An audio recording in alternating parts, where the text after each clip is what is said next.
स्वागत है आपका मारीना संदेश में। और इस वक्त हम मौजूद हैं उत्तर प्रदेश के जनपद मऊ में। ये सामने आप देख रहे हैं, हमारे इधर दिखाइए, आप कैमरा कीजिए। ये सामने श्री पैलेस जो पुराना था इस वक्त परी पैलेस हो चुका है। और ठीक सामने बाईपास है जो मिर्ज़ाहादीपुरा से आजमगढ़ मोड़ की तरफ जाने वाला ये बाईपास है। जहांगीराबाद, ये कौन सी जगह पड़ती है? जहांगीराबाद। श्री पैलेस के ठीक पीछे हम लोग इस वक्त मौजूद हैं। जो बाउंड्री वाल आप देख रहे हैं, ये बाउंड्री वाल जो आता है उसके मालिक हमारे साथ खड़े हैं। क्या नाम है आपका? आसिफ कमाल साहब हैं। और इनके हाथ में जो आप फाइल देख रहे हैं, ये फाइल इनके हाथे से रिलेटेड है, जिसमें कोर्ट द्वारा निर्देशित बल्कि आदेशित किया गया है कि ये इनकी दीवार है। और इनका ये आपने हाथा कब खरीदा था? 89 का मतलब 1989 में इन लोगों ने ये रजिस्टर्ड बैनामा ये कराया था अपना हाथा। कितना था रकबा टोटल? 784 कड़ी। 784 कड़ी इन लोगों ने खरीदा था। इस 784 कड़ी में 1990 से जब आपने खरीदा तो इसकी भौगोलिक स्थिति क्या थी? बहुत गड्ढा था ज़मीन पे। फिर उसके बाद हम लोग मिट्टी डलवा के इसकी बाउंड्री वाल कराया। बाउंड्री वाल कब हुई? 1990 में। अच्छा, 1990 में इन्होंने बाउंड्री वाल, तो आप बताए थे पहले कच्ची थी क्या? हाँ, कच्ची बाउंड्री वाल कराया था। हाँ। मतलब ईंटा था और मिट्टी से जोड़िया थी। हाँ, मिट्टी जोड़िया, गारे और ईंटे की जोड़िया थी और कच्ची बाउंड्री वाल थी। और आज भी वही है। और लेकिन इसमें तो सीमेंट दिख रही है। हाँ, दीवार गिर गई थी बाद में। अच्छा। तो फिर तो ये पुरानी इनकी है दीवार। अब मामला हम आपको बता दें कि यहाँ पर काफ़ी अरसे से, काफ़ी ज़माने से, अब ये बताएंगे कब से किया जा रहा है, लेकिन यहाँ सामने दीवार पर हम आपको दिखाएंगे कि यहाँ पर अलग से बिल्कुल एक हिस्सा जुड़ा हुआ, हम चाहें कैमरा सामने दीवार पर किया जाए, ये हिस्सा बिल्कुल अलग से किया गया है। ये जो हिस्सा है यहाँ पर बताया जाता है कि रामलीला जो होती है, रामलीला के दौरान हिरन यहाँ से घुसता है दीवार के इस हिस्से से। यानी कि ये इनके हाथे का दक्षिणी क्षेत्र, दक्षिणी दीवार है ये। अब इधर से हम चलेंगे, आपको दिखाएंगे दक्षिण के बाद। थोड़ा सा आगे बढ़ते रहिए, साथ साथ हम आपको दिखाएंगे, पूरा कैमरे में दिखाने की कोशिश करेंगे। ये काफ़ी पुराना विवाद था, जब से इन्होंने ज़मीन लिया था 1989 से, तब से विवाद चल रहा था। और इस विवाद को समाप्त करने के लिए इन लोगों ने मुकदमा किया। मुकदमा के दौरान हाईकोर्ट तक गए। हाईकोर्ट से निर्देशित किया गया जिलाधिकारी महोदय को, जो बातें हो रही हैं ये बातें सब कागज़ के आधार पर हो रही हैं और न्यायालय का जो आदेश है उसके आधार पर हो रही है। न्यायालय सिविल जज सीनियर डिवीज़न मऊ में वाद संख्या 880/90 में, जिसमें बलराम दास अग्रवाल बनाम रामलीला कमेटी, इन लोगों द्वारा ये मुकदमा किया गया। इस मुकदमे में रामलीला कमेटी अध्यक्ष को और रामलीला कमेटी कस्बा अध्यक्ष को और रामलीला कमेटी को और लोकनाथ पुत्र कन्हैया लाल या उर्फ लल्लू बाबू, साकिन मोहल्ला बल्लीपुरा, इन लोगों को पार्टी बनाया गया था। जिसमें न्यायालय का आदेश इसमें भी आया और इस कोर्ट द्वारा सुना गया। और इसमें ये आसिफ कमाल साहब हैं, ये भी इसमें थे, वादी मुकदमा में ये थे आसिफ कमाल साहब, जिस वक्त इनकी उम्र 35 वर्ष थी। और ये इसका नक्शा है, कैमरा थोड़ा सामने कीजिए, हम आपको दिखा दें। जिस श्री पैलेस का हमने जिक्र किया आपको, ये श्री पैलेस है, ये उसके बगल की ये ज़मीन है। और ये इस तरीके से ज़मीन आई है। जो मुकदमा इन लोगों ने किया था 1990 में, जो मुकदमा चल रहा था रामलीला कमेटी से, ये इसका नक्शा है। कमीशन की रिपोर्ट थी। इसमें जो आदेश हुआ था, आदेश में श्री शमीम फैयाज आदि उच्च न्यायालय की एकरिट संख्या में पारित आदेश दिनांक 9/10/2007 के साथ प्रत्यावेदन संख्या 26 का साक्ष्य से प्रस्तुत किया गया कि याची मकान संख्या 21 जहांगीराबाद निकट माता पोखरी थाना दक्षिण और जनपद मऊ का निवासी है। याची पंजीकृत बैनामा द्वारा भूमि लेकर मकान बनाकर रहता है। रामलीला कमेटी द्वारा अवैधानिक तरीके से उसके कब्जे में हस्तक्षेप किया जा रहा है और उसके मकान की दीवार गिराने का प्रयास किया जा रहा है। प्रार्थी काफ़ी भयभीत है, इसलिए आवेदन दे रहा है कि उनकी संपत्ति की रक्षा की जाए। ये इन लोगों ने अपील किया था माननीय उच्च न्यायालय की एकरिट संख्या, जो हमने आपको बताया है कि 50/358/2007, जिसमें आदेश पारित किया गया था, जिसमें पूर्व में अध्यक्ष रह चुके बृजमोहन दास अग्रवाल उर्फ लल्लू बाबू, जो कि पूर्व विधायक व रामलीला कमेटी के साबिक सदस्य रहे हैं, और उन्होंने अपने बयान में स्वीकार किया है कि अराजी नंबर 250 से रामलीला कमेटी का कोई सरोकार नहीं है। ये इन्होंने भी लिख दिया है। रामलीला कमेटी के लोग, ये आदेश की हम बात कर रहे हैं जो हम आपको हाईलाइट करके दिखाएं, इसमें लिखा है रामलीला कमेटी के लोग याची को परेशान करने की गरज से सांप्रदायिक भावना को हवा देकर शांति व्यवस्था भंग कराना चाहते हैं। जो बातें हम आपसे कह रहे हैं ये न्यायालय का आदेश है, उसी के आधार पर ये बातें हो रही हैं। लिखा है कि उक्त दीवानी वाद संख्या 880/90 में रामलीला कमेटी की ओर से अपने स्वत्व का कोई भी साक्ष्य प्रस्तुत नहीं किया गया। साथ ही ये भी लिखा हुआ है रामलीला कमेटी के पास उक्त भूमि के बाबत कोई वैधानिक अधिकार नहीं है, महज याचिगणों को तंग व परेशान करने की गरज से सांप्रदायिक भावनाओं को हवा देकर शांति भंग करना चाहते हैं। उसके बाद हम अगले पेज पर चलते हैं, जहां लिखा हुआ है कि प्रार्थी अपनी भूमि में मानचित्र पास कराने के लिए निर्माण कराया है, उसे गिराने का कोई अधिकार नहीं है। यह भी स्पष्ट रूप से लिखा है। अतः गलती न दोहराई जाए और याचिगणों के मकान की सुरक्षा की जाए, यहाँ तक लिखा हुआ है। फिर लिखा है कि योजित वाद संख्या 880/90 जिसमें रामलीला कमेटी प्रतिवादी है में दीवानी न्यायालय द्वारा उपलब्ध साक्ष्यों के आधार पर याचिगण के पक्ष में निर्णय पारित किया। उक्त वाद में रामलीला कमेटी द्वारा अपने विरुद्ध पारित एक पक्षीय आदेश के विरुद्ध रिकॉल प्रार्थना पत्र भी प्रस्तुत किया गया, जो खारिज कर दिया गया है।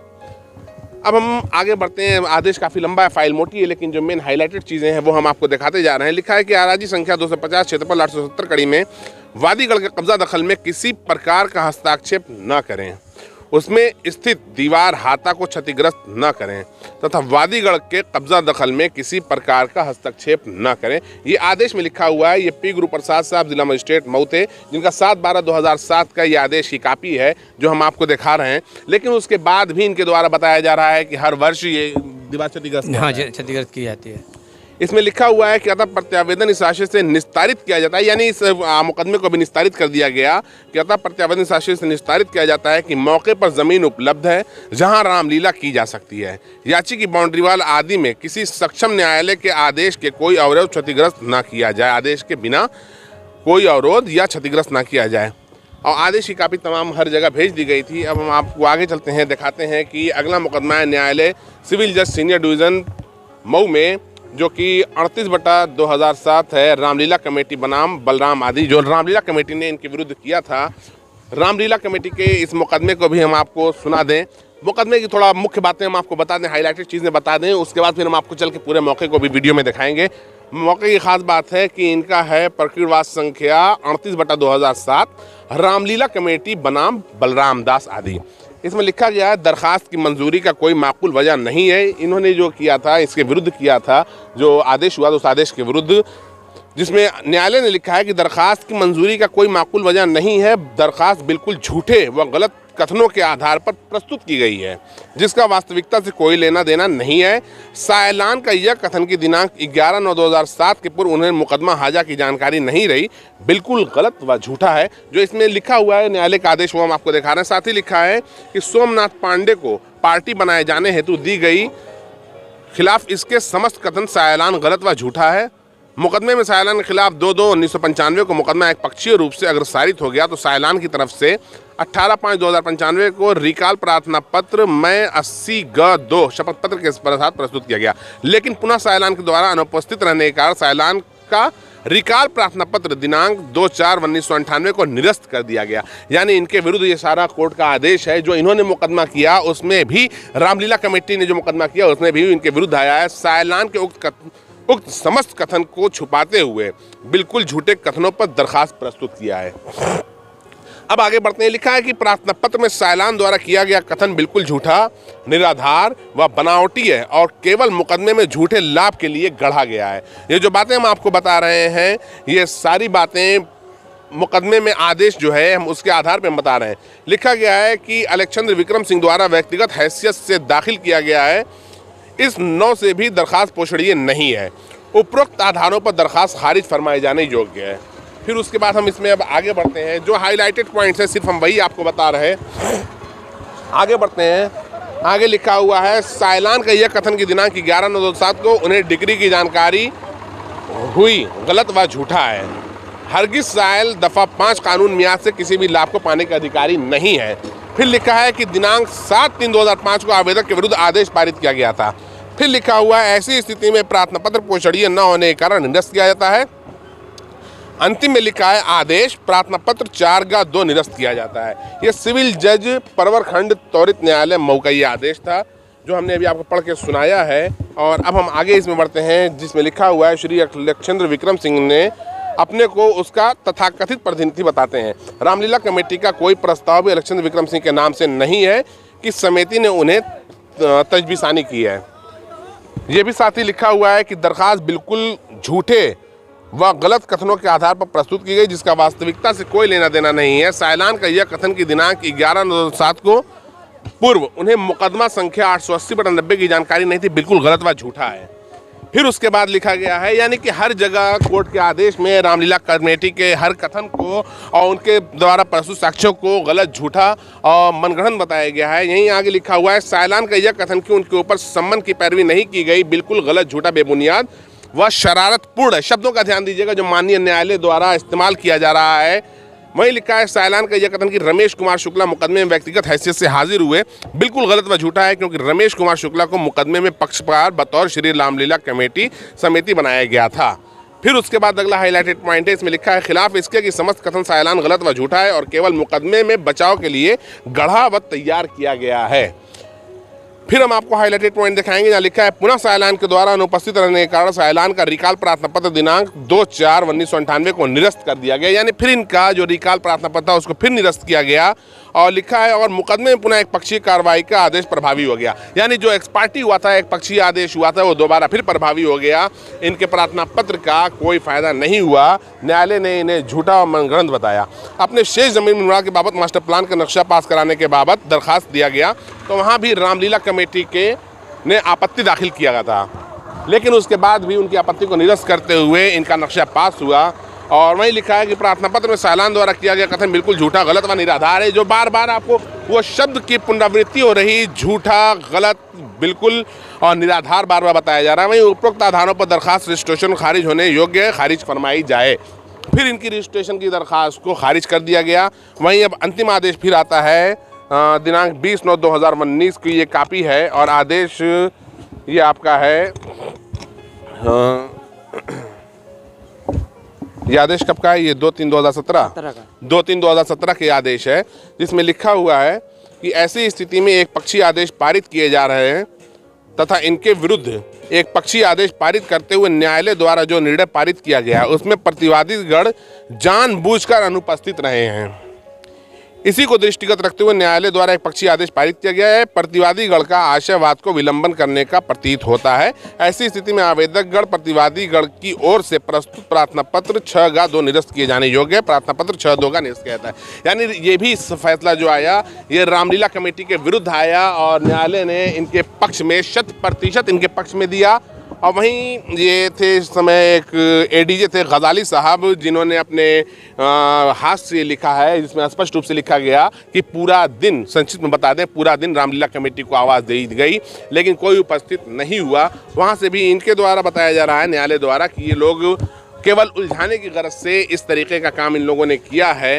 अब हम चलते हैं न्यायालय अपर जिला जज FTCI मऊ, जनपद मऊ, जिसमें रामलीला कमेटी अपलांट है और बलराम और रिस्पॉन्डेंट हैं। अब इसमें देखिए स्पष्ट रूप से लिखा गया है, ये केवल एक पेज का है, जिसमें हाईलाइटेड पॉइंट आपको दिखा दें, रामलीला कमेटी एंड अदर्स प्रति बलराम दास अग्रवाल एंड अदर्स। इसमें लिखा गया है, पत्रावली पेश हुई, पुकारा गया, अपीलांट उपस्थित नहीं आए, यानी इसमें भी अपीलांट उपस्थित नहीं हुए। और लिखा है कि 4 तारीख पेशियां बीत गई। न्यायालय द्वारा प्रत्येक तारीख पेशी पर अपीलांट को अंतिम अवसर दिया गया, इसके बावजूद भी अपीलांट उपस्थित नहीं हो रहा है, ना ही कोई मौका प्रार्थना पत्र न्यायालय पर आ रहे हैं। ऐसा प्रतीत होता है कि इस बात को चलाने में उसे कोई अभिरुचि नहीं रह गई। उपयुक्त परिस्थिति में अपीलांट की अनुपस्थिति में अदम पैरवी में यह प्रकीर्ण अपील अपास्त होने योग्य है। आदेश है, अपीलांट की अनुपस्थिति में अदम पैरवी के प्रकीर्ण अपील अपास्त किया जाता है।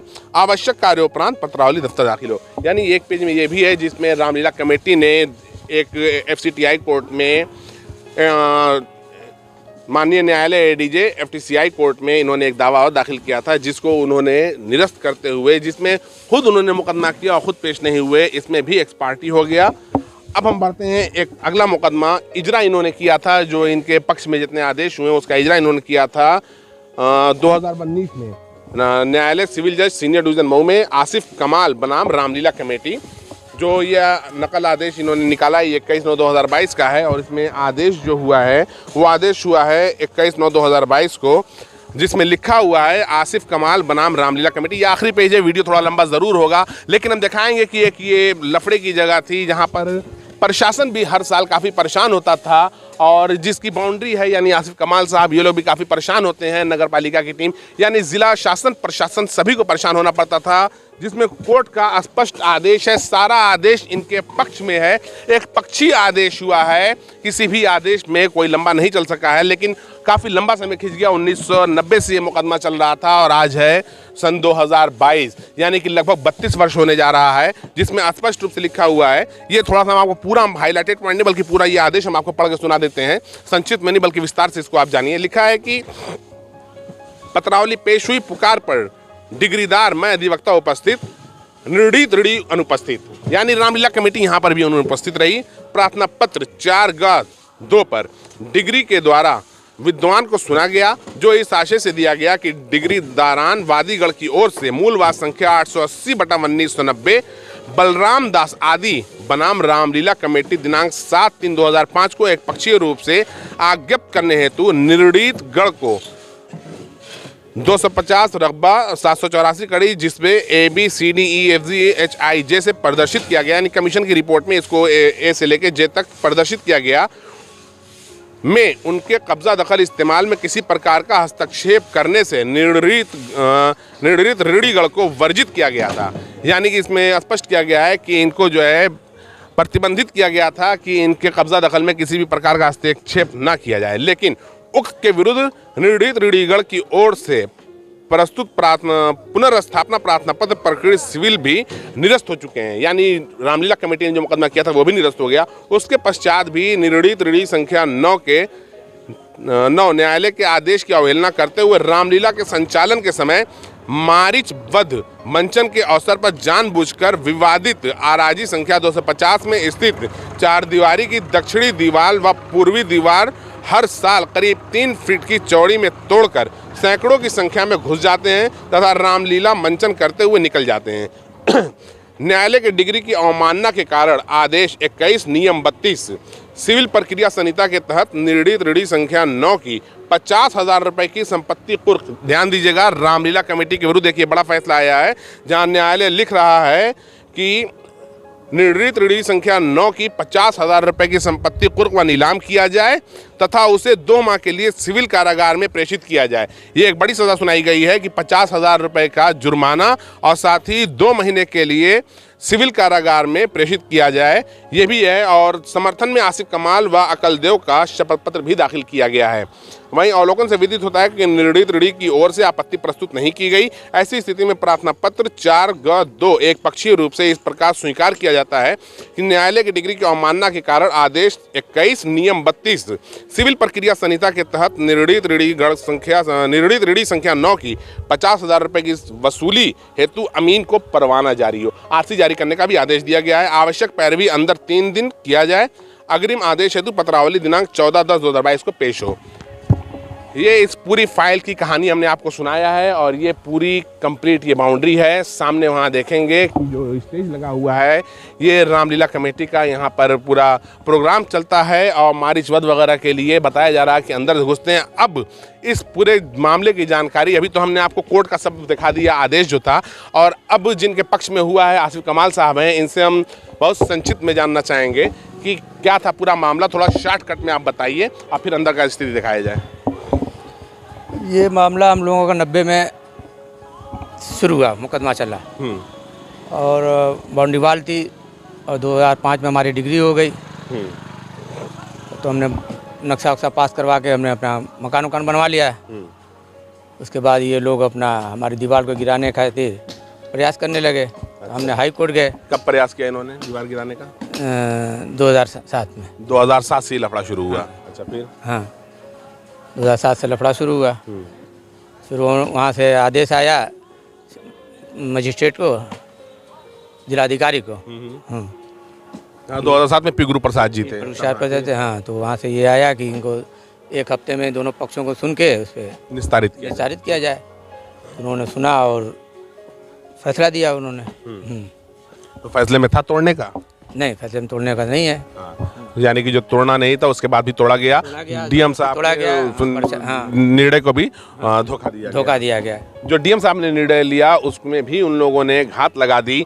और ये देखिए, एक बात हम बता दें, इससे पहले भी मेरा एक वीडियो काफ़ी वायरल हुआ था ललन टॉप पर, काफ़ी लंबा वीडियो था जिसमें हमने बताया था कि मऊ ज़िले की 2 कमेटियां हैं जो विवादित कमेटियां हैं, जिनसे काफ़ी आम लोगों को और प्रशासन सबको समस्या होती है। एक है ताजियादार कमेटी, दूसरी है रामलीला कमेटी। इन दोनों कमेटियों से जब ताजियादार कमेटी का कोई मैटर होता है या कोई हिंदू मुस्लिम त्यौहार में ताजियादार कमेटी का मैटर या हिंदू त्यौहार में कुछ रामलीला का मैटर आता है, तो चाहे हिंदू हो चाहे मुसलमान हो, सभी भयभीत होते हैं कि आज हमारा दरवाज़ा बंद होगा, आज हमारी तरफ से लिल्ली घोड़ी जाएगी, आज हमारे में से हिरन घुसेगा। इस तरीके का सभी को टेंशन बना रहता है। और इस समय जो हम उम्मीद करते हैं कि जो हमारे पुलिस अधीक्षक महोदय हैं अविनाश पांडे जी अपराध और अपराधियों के विरुद्ध सख्त से सख्त कदम उठा रहे हैं और साथ ही माननीय न्यायालय के आदेशों की 100% कंप्लायंस करा रहे हैं। उम्मीद की जाती है कि उनके द्वारा, और जो जिलाधिकारी महोदय अरुण कुमार जी, ये लोग काफ़ी तेज तर्रार और काफ़ी एक्टिव लोग हैं, इनके द्वारा उम्मीद की जाती है कि इस तरीके के विवादों को समाप्त करने का भरपूर प्रयास किया जाएगा। और माननीय न्यायालय का जो आदेश है, हो सकता है आज ये दीवार टूटने वाली है, लेकिन हो सकता है कि अगर उनके तक ये खबर पहुंच जाए तो शायद ये दीवार ना टूटे और आज से ये एक विवादित जो समस्या है, विवादित स्थल है, यहाँ का विवाद समाप्त हो जाए और शांति बन जाए। हम चलते हैं, आपको पूरी बाउंड्री दिखाते हैं। और बाउंड्री चल के इधर से बताया जा रहा है कि हिरन घुसता है और निकलता किधर से है? उधर से, पूरा से। ये काफ़ी बड़ा एरिया है। हम चलते हैं आगे, हम आपको दिखाते हैं कि जहाँ से घुस करके ये हिरन उधर आगे निकलता है, वो भी हम आपको दिखाते हैं। और जो हिरन ये घुसता है, ज़मीन यहाँ स्पष्ट लिखा गया है कि रामलीला की बहुत सारी ज़मीनें हैं जहाँ रामलीला की जा सकती है, लेकिन उसको ना करके ये तोड़ करके मारिजवत के लिए अंदर जाना, फिर दूसरी तरफ से तोड़ करके बाहर आना, ये अनुच्छेद 14 के संवैधानिक अनुच्छेद 14 का पूर्णतः विरोध है, जिसको दर्शाया गया है कोर्ट के आदेश में भी। और यहाँ तक कहा गया है कि शांति व्यवस्था बनाए रखने के लिए प्रशासन मजबूर होकर के इस तरीके का काम करता है, ना चाहते हुए भी प्रशासन को करना पड़ जाता है। शहर में शांति व्यवस्था और अनावश्यक दंगा ना बढ़ के इस चीज़ को कंट्रोल करने के लिए, क्राइम कंट्रोल के लिए प्रशासन पूरा सहयोग करता है। ये देखिए, यहाँ पर भी दीवारें लगभग 8-9 फीट करीब ये दीवार तोड़ी गई है और ये दोबारा जोड़ी गई है। ये हर वर्ष होता है? हर वर्ष होता है। कितने वर्ष से चल रहा है? करीब 2007 से। तो इसमें आपका कोई नुकसान क्या? हम बनवाना चाहें तो हमको बनवाने नहीं देते हैं। अच्छा। हाँ, नक्शा पास है? नक्शा पास है, फिर भी बनाने नहीं दिया। हाँ, नहीं, मास्टर प्लान से नक्शा पास होने के बाद भी बनाने नहीं दिया जाता है। अच्छा, आप लोग इधर तो कोई गेट दरवाजा दिख नहीं रहा है? नहीं, इधर दरवाजा है हमारा। इधर क्यों नहीं है? हैं? इधर क्यों नहीं है? इधर हमारी इधर जमीन नहीं है तो इधर नहीं है अभी। अच्छा। हाँ, अब ज़रूरत भी नहीं है तो इसलिए हम लोग गेट नहीं लगवाए अभी। अच्छा, उधर भी नहीं दिख रहा है गली में पीछे? हाँ, तो उधर भी नहीं है। अच्छा। हाँ, जहाँ आपने अपना रास्ता छोड़ा वहाँ आपने गेट लगवाया? हाँ, गेट लगवा दिया है। गेट लग गया है। हाँ। और ये आपका एरिया कहाँ तक है? एरिया तो हमारा उधर पीछे तक है इधर। अच्छा। ये गली जो है सामने, ये गली यानी ये पूरा एक हिस्सा है, पूरा खत्ता ये आपका है? हाँ, आपका। उस गली से इस गली के दरमियान ये आपका गेट है? गेट लगा हुआ है। इस गेट से अंदर से होकर मतलब दीवार तोड़ के और दूसरी दीवार से निकलते हैं? हाँ, इधर गेट से। क्यों किया जाता रहा होगा? हम चाहते हैं थोड़ा सा आप इधर आए कैमरा लेकर के और आप बताइए ये ऐसा आखिर क्यों किया जाता रहा है? 2007 से जो आप बता रहे तोड़ करके अंदर हो रहे हैं, क्यों? हमको परेशान किया जा रहा है और कुछ क्यों? आखिर वजह क्या? ज़मीन इनका यही है, ये ज़मीन को उस पर करते हैं धर्म के नाम पे और ज़मीन को अपने हड़प लेते हैं। अच्छा। विवादित कर देते हैं। हाँ। और ये सब जो फाइल आपको मिली है, हाँ। इसको आपने कहाँ दिया? जो आदेश आपका है, हाँ। इस आदेश को आपने पुलिस अधीक्षक महोदय को दिया, एसपी साहब को?